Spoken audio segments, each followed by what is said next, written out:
નમસ્કાર મિત્રો, આજે હું આપની સાથે આ વિડીયોમાં આવ્યો છું અને આજે તમને એક એવા ગુરુકુળ અને એક એવી જગ્યા વિશે વાત કરવાનો છું કે જેનાથી આપણે હંમેશ માટે પ્રભાવિત થશું। મિત્રો, આપણે જોયું છે કે આપણા હિન્દુ વર્ષની અંદર જૂના જમાનાની અંદર ઋષિ પરંપરા ચાલી આવી છે, જેની અંદર કેટલાય મહાપુરુષોનું સર્જન થયું છે કે જે લોકો ફક્ત ચોપડીના નોટબુકના પેન્સિલ પેપરના જ્ઞાનથી ક્યારે મોટી જીવનની અંદર મોટી ક્રાંતિ સર્જી નથી, પરંતુ એવા શિક્ષણ જે શિક્ષણે તેમને વ્યવહારિક શિક્ષણ તો ખરું, એની સાથે મૂલ્યવાળું શિક્ષણ જેની અંદર વિદ્યાર્થી આત્મનિર્ભર બને, ટીમવર્ક કરતો થાય, વિદ્યાર્થીની અંદર જે સુસુપ્ત શક્તિઓ પડી છે તે બહાર આવે, સમાજની અંદર તેનું શું યોગદાન હોવું જોઈએ, પોતાના જીવનની અંદર તેને કેટલી બાબતોને સાથે લઈને ચાલવાનું છે। દરેક નાનપણથી આપણે વાત કરીએ તો વિદ્યાર્થી જીવનની અંદર અનુશાસન, બ્રહ્મચર્ય, સંસ્કાર અને શિક્ષણ સાથેનો જે સમન્વય આપણી ઋષિ પરંપરામાં ચાલતો હતો, એવો જ સમન્વય, તે જ પદ્ધતિ આજે તમે ધાનેરાની અંદર સક્સેસ સ્કૂલમાં તમને જોવા મળશે। મિત્રો, સક્સેસ સ્કૂલની શરૂઆત 5 વર્ષ પહેલાં ધાનેરાની અંદર 2018ની અંદર તમે જોઈ શકો છો, 100% કુદરતી વાતાવરણની અંદર, ધાનેરાના ભીડભાડથી દૂર એકદમ પ્રાકૃતિક વાતાવરણની અંદર જ્યાં ચારેય બાજુ તમને શુદ્ધ હવા જોવા મળશે, એક મોટું મેદાન, એક એવું કેમ્પસ કે જ્યાં શહેર ઘોંઘાટથી દૂર વિદ્યાર્થીઓ પ્રકૃતિની અંદર શુદ્ધ ઓક્સિજન મળી રહે, મોટું મેદાન મળી રહે, તેવી એક જગ્યા ઉપર એનું નિર્માણ કરવામાં આવ્યું છે। આ સ્કૂલનો હેતુની વાત કરીએ તો સ્કૂલની અંદર સ્કૂલ સાથે હોસ્ટેલ પણ છે, જેની અંદર વિદ્યાર્થીઓ હોસ્ટેલની અંદર મોર્નિંગની અંદર એમને યોગા ક્લાસ છે। ની વાત એ છે કે સ્કૂલના હોસ્ટેલના વિદ્યાર્થીઓ કોઈને ચાનું પણ વ્યસન નથી, જેમને શુદ્ધ ગીર ગાયનું દૂધ સવારે આપવામાં આવે છે, એમનો જે પૌષ્ટિક આહાર છે એનું એક મેનુ તૈયાર કરવામાં આવ્યું છે। વિદ્યાર્થીની સાથે સંસ્કારધામ દર રવિવારે વિવિધ પ્રવૃત્તિઓ, વિદ્યાર્થીઓનું શારીરિક ફિઝિક્સ મજબૂત થાય તેના માટે કરાટે ક્લાસ છે, મેદાનની અંદર વોલીબોલ છે, ક્રિકેટ છે, કબડ્ડી છે, આવી આપણી જે રમતો છે તેની અંદર પણ વિદ્યાર્થીઓને પ્રોત્સાહન કરવામાં આવે છે। વિદ્યાર્થીઓના દિવસની શરૂઆત સ્કૂલની અંદર મનની પ્રાર્થનાથી થાય છે, કારણ કે આપણે જાણ્યું છે કે આપણે જે વસ્તુને અવારનવાર રિપીટ કરીએ છીએ તે આપણા જીવનની અંદર થાય છે। મનુષ્ય જન્મનો ફક્ત એક હેતુ ખાવું, પીવું, ઊંઘવું કે પોતાનો નિર્વાહ કરવો નથી, કારણ કે આ દેહનો હેતુ, આપણે મનુષ્ય તરીકે આવ્યા છીએ તો કંઈક વિશિષ્ટ હેતુ હોવો જોઈએ। તો વિદ્યાર્થીઓ પોતાના જીવનનો હેતુ સમજે તે માટે એમને મનની પ્રાર્થના કરવામાં આવે છે, જેમાં વિદ્યાર્થીઓ દરરોજ બોલે છે કે આ પૃથ્વી ઉપર મારો જન્મ કોઈક હેતુ સાથે થયો છે, કંઈક સારા કાર્ય કરવા માટે હું જન્મ્યો છું। દરરોજ આ રીતે મનની પ્રાર્થના થાય છે। વિદ્યાર્થીઓની અંદર કોન્ફિડન્સ લેવલ વધે, પ્રાર્થનાની અંદર જનરલ નોલેજના જે ક્વેશ્ચન છે એની વાત કરીએ, ન્યૂઝની વાત કરીએ, સંસ્કૃતિ જ્ઞાનના ટોપિકની પણ વાત કરીએ છીએ કે જ્યાં આપણા ઋષિ પરંપરાઓની અંદર ઋષિમુનિઓએ વિશ્વને શું ભેટો આપી, જેની વાત કરીએ, યોગની વાત કરીએ તો મહર્ષિ પતંજલિ, આર્યભટ્ટની આવા મહાન વિભૂતિઓની વાત કરવામાં આવે છે, જેથી વિદ્યાર્થીઓની અંદર એ પણ આપણી જે ભવ્ય સંસ્કૃતિ છે એમનું જ્ઞાન એમને મળી રહે। તેની સાથે સાથે વિદ્યાર્થીઓને આપણે વિજ્ઞાન અને ટેકનોલોજી તેના વિશે પણ માહિતગાર કરવા માટે સ્માર્ટ ક્લાસ, લેબ આવી આપણે સુવિધા અહીંયા ઊભી કરી છે। દર રવિવારે વિદ્યાર્થીઓની અંદર શિક્ષણ સાથે સંસ્કારનું સિંચન થાય।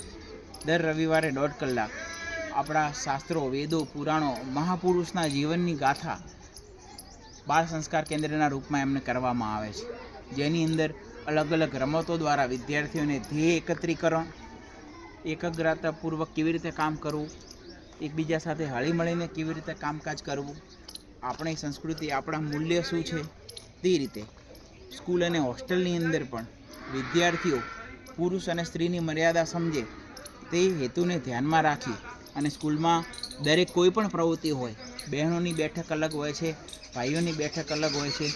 સ્કૂલનો પણ એક એજન્ડા છે કે વિદ્યાર્થીઓ નાનપણથી નિર્વ્યસની રહે, તો સ્કૂલની આજુબાજુ કોઈ ખાણીપીણી કે એવા કોઈ પાન, ગુટકા, બીડીના કોઈ અહીંયા ગલ્લા પણ નથી। સ્ટાફની અંદર પણ કોઈ પણ વ્યક્તિ થાય છે તો એ વ્યક્તિ પણ 100% નિર્વ્યસની હોય છે। અને આપણી આધુનિક જમાના પ્રમાણેના શિક્ષણ સાથે વિદ્યાર્થીઓને ફાઇનાન્સ મેનેજમેન્ટ, કોમ્યુનિકેશન સ્કિલ, મનની શક્તિઓ, સ્પોકન ઇંગ્લિશ, આવા બધા વિષય અંદર વિશિષ્ટ તાલીમ આપવામાં આવે છે। તમે જોઈ શકો છો કે સ્કૂલની અંદર સ્કૂલ સાથે હોસ્ટેલનું પણ આયોજન છે, એક જ કેમ્પસની અંદર ની અંદર વિદ્યાર્થીઓ ભણે છે અને ઉપર એવી હોસ્ટેલનું આયોજન કરવામાં આવ્યું છે કે જ્યાં વિદ્યાર્થીઓ 24 કલાક રહે છે અને નાનપણથી જ જે લોકોને મોબાઈલનું, બહારના ખાણીપીણીનું આ બધું વ્યસન હોસ્ટેલમાં રહેવાથી છૂટે છે. વિદ્યાર્થીઓ નિયમિત પોતાનો એક જીવન શિસ્તબદ્ધ જીવન જીવતા થાય છે અને દરેક વિદ્યાર્થીને અલગ અલગ જમાનાની સુસંગતતાને ધ્યાનમાં રાખી વિદ્યાર્થીની આવડત પ્રમાણે જે વિદ્યાર્થી જે વિષયની અંદર વધારે રુચિ ધરાવે છે એ વિષયમાં વિદ્યાર્થીને વધારે પ્રોત્સાહન આપવામાં આવે છે. વાત કરીએ તો ધાનેરા તાલુકાની અંદર કરાટેની જે ક્રાંતિ આપણે સક્સેસ સ્કૂલના વિદ્યાર્થીઓ લાવી છે કે આપણે કરાટેની શરૂઆત કરી નેશનલ લેવલે સક્સેસ સ્કૂલના વિદ્યાર્થીઓએ 4 ગોલ્ડ, 1 સિલ્વર, 1 બ્રોન્ઝ મેળવ્યો છે.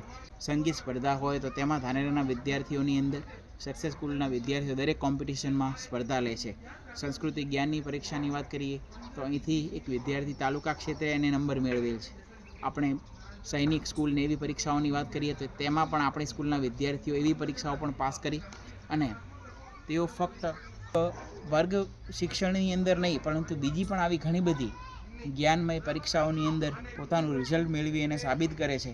તો સક્સેસ સ્કૂલનો આ જ એજન્ડા છે કે વિદ્યાર્થીઓ ફક્ત 4 દિવાલોના ક્લાસરૂમની અંદર જ શિક્ષણ ન મેળવે અને પ્રાકૃતિક વાતાવરણની અંદર પ્રકૃતિ સાથે કનેક્ટ થાય, એ લોકોને એક શુદ્ધ હવા ઉજાસ મળે, એ લોકોને એક સ્પેસ મળે અને આ રીતનો માહોલ અહીંયા ક્રિએટ કરવામાં આવ્યો છે કે જ્યાં વિદ્યાર્થીઓનો નાનપણથી સર્વાંગી વિકાસ થાય છે.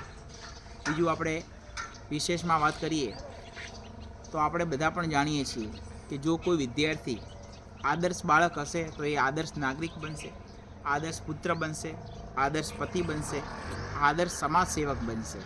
દરેકના મૂલ્ય અને દરેકના પાયાની અંદર શિક્ષણ તો જરૂરી છે, પણ જો આદર્શ અને સંસ્કારનું સિંચન નાનપણથી બાળકોમાં કરવામાં આવશે તો આવનાર પેઢીની અંદર આપણે સારામાં સારું યોગદાન કરી શકશું. તે હેતુથી આપણે કામ કરી રહ્યા છીએ. વધારેમાં આપણે વાત કરીએ તો પ્રમુખ સ્વામી મહારાજ પણ કહે છે કે આપણા બાળકોને આપણે શિક્ષણ સાથે સંસ્કાર નહીં આપીએ તો આપણે સંપત્તિ અને સંતતિ બંને ગુમાવવાનો વારો આવશે.